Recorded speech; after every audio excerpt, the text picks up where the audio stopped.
This is the most bizarre sword drawing technique I've ever seen. Using regenerative blood spray can increase the speed of drawing a sword. Even funnier, the male lead can use his arm as a scabbard. Any flesh on his body can serve as a convenient sheath for a blade. Stranger still, if he cuts his body close to severing and then regenerates, he can use it as a weapon. Why is he so incredible? Because he has the ability to not die and regenerate. Today, to vie for a spot in the management organization, they must head to a Russian port. Their target, members with badges. He recognized this mark from 2 people he had previously fought. Among the 10 badge holders, he knows 3. The first is the creator of the indestructible blade he stole. The second is the technician assigned to investigate him. The third is a woman who captured him 50 years ago and can create invisible barriers. Being trapped by her barriers leaves one helpless. However, before reaching their destination, the blue-haired guy warned of pursuers, frightening Fengzi. No matter, he will take action. The male lead has a cunning plan.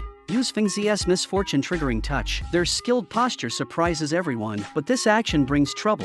Pursuers really do show up. Don't underestimate the male lead's modified airship. Even against the enemy's relentless bombing, he maneuvers with ease, almost showing off, but they won't be sitting ducks. He takes a bomb, cuts his arm to the brink, and uses blood regeneration to launch a fist attack.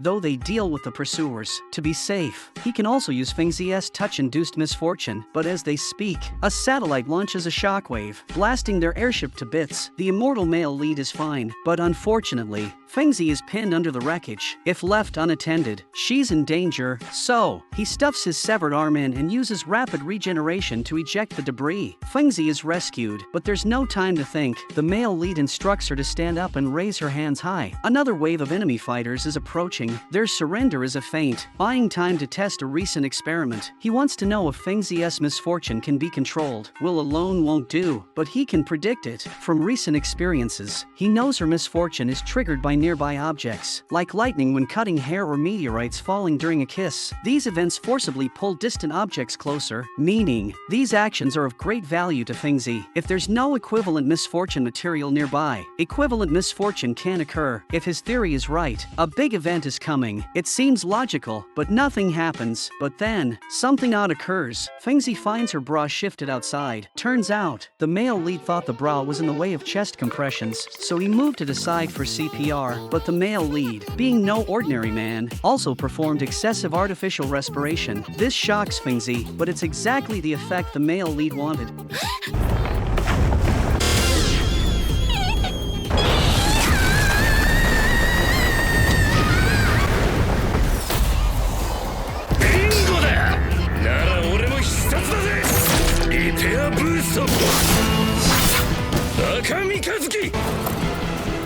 This is his proudly mastered sword drawing technique. I wouldn't believe it if he said he hadn't practiced it privately for at least 2.5 years. Though they're about to crash, fortunately, they didn't slice through the cockpit. Defying expectations, they seize control of the enemy fighter. Just as they're confidently preparing to head to Russia, the fighter sets off a 10-second delay self-destruct mechanism after being stolen. No choice left. The male lead ejects with Fengzi, once again experiencing a flight like the wind. But there's no need to worry about dying from a fall. He learned landing techniques during his mercenary days, specifically the 5-point landing method. Finally, they arrive at the port for their assassination mission. The romantic seascape excites Fengzi. This is the most beautiful place she's seen on her first trip abroad. The male lead tells her to go sightseeing while he plans to feast at a comrade's restaurant. Before that, they decide to enjoy life separately. However, they must be cautious, as the organization's assassins are extremely covert.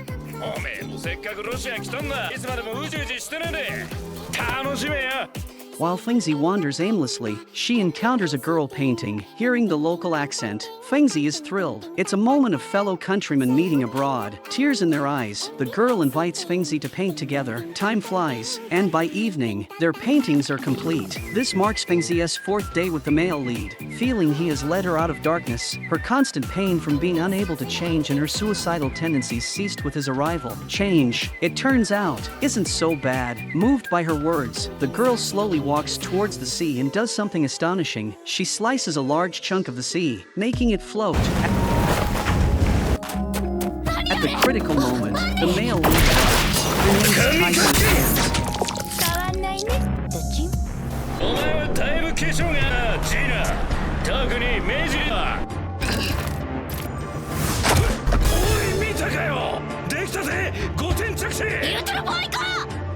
It turns out the girl is the one who captured the male lead 50 years ago, and she's the target of their assassination mission. Only by eliminating her can they vie for a spot in the 10-member management organization. However, Gina's scanning and replication abilities are too convenient. She expresses a desire to have some fun with the male lead and Fengzi before their confrontation.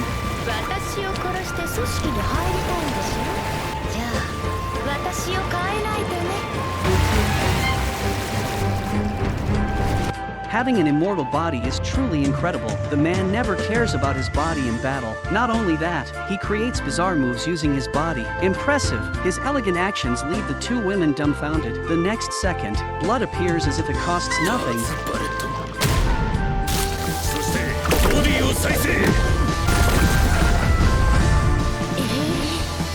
The male lead self-harms to test the opponent's abilities. The girl, Gina, is a member of the Denier management organization. Expecting a ruthless attack, they're surprised to find she's actually the male lead's fan. Years have passed since they last met, and the male lead greets her with a slash. But Fengzi finds it strange that Gina still looks as young as a 16-year-old after 50 years. Hearing Fengzi's praise, Gina is overjoyed. The male lead immediately reveals the truth.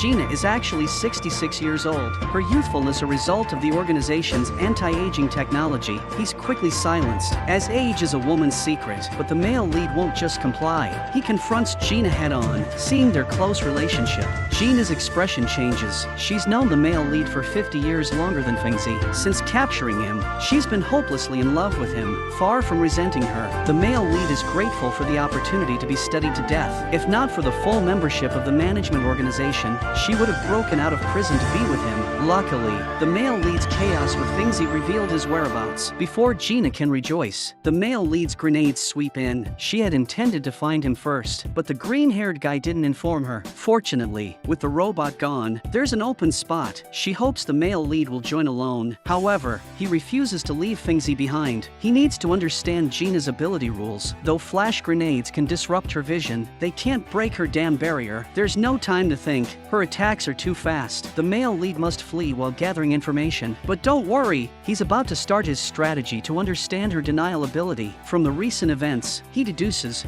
first, the lake water solidifies. Second, she uses telekinesis to lift the water. Third, she creates invisible barriers and stairs. If her ability is object hardening, maybe his indestructible blade can cut through it. Before he can analyze further, Gina throws shurikens. The male lead is sliced in half but seems to know something. Despite his thoughts, Gina quickly captures him. She thinks it's time to give up on Fengzi, but the male lead won't easily abandon her. No matter how fate changes, he's determined Fengzi is his woman. He won't let her die before him. Hearing this, Gina is infuriated to the extreme. She's ready to repeat what she did 50 years ago.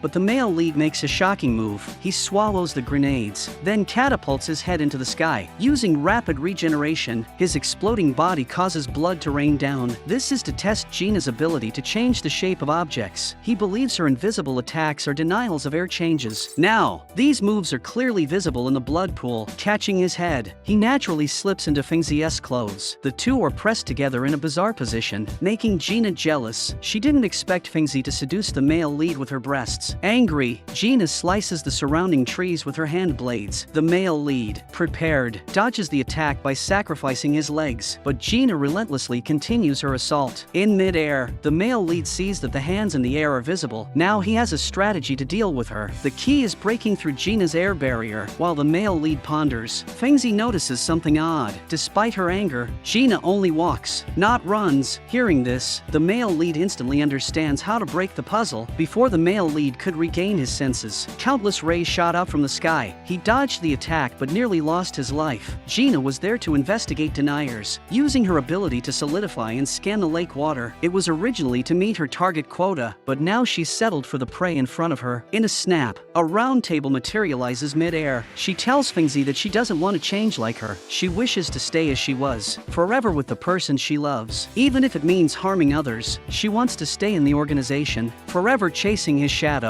The male lead wants Fengzi to live till the end, then repeatedly pursue her. Changing forever, he plans to make Fengzi fall in love with him, do embarrassing things, and then die again. A fierce battle ensues. Gina extends countless tentacles. け。足元に穴がある。でなけりゃ歩けねえからな。その穴に入れれば。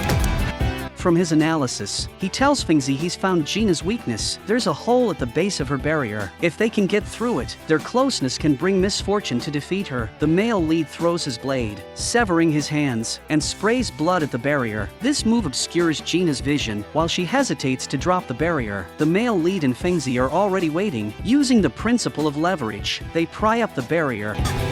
その穴、頭だけだ。お前はおそらく倒せない。だが、バリアの中に入っちまえば、中に俺が死ぬ不運が来る。お前のバリアの正体は空気、光はと。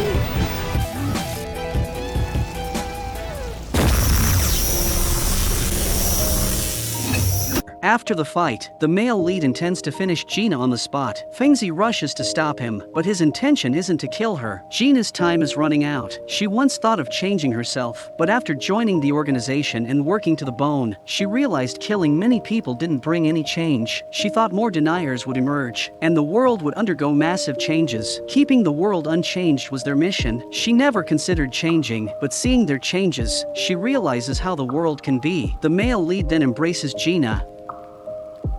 やめて、この姿じゃ。バカが。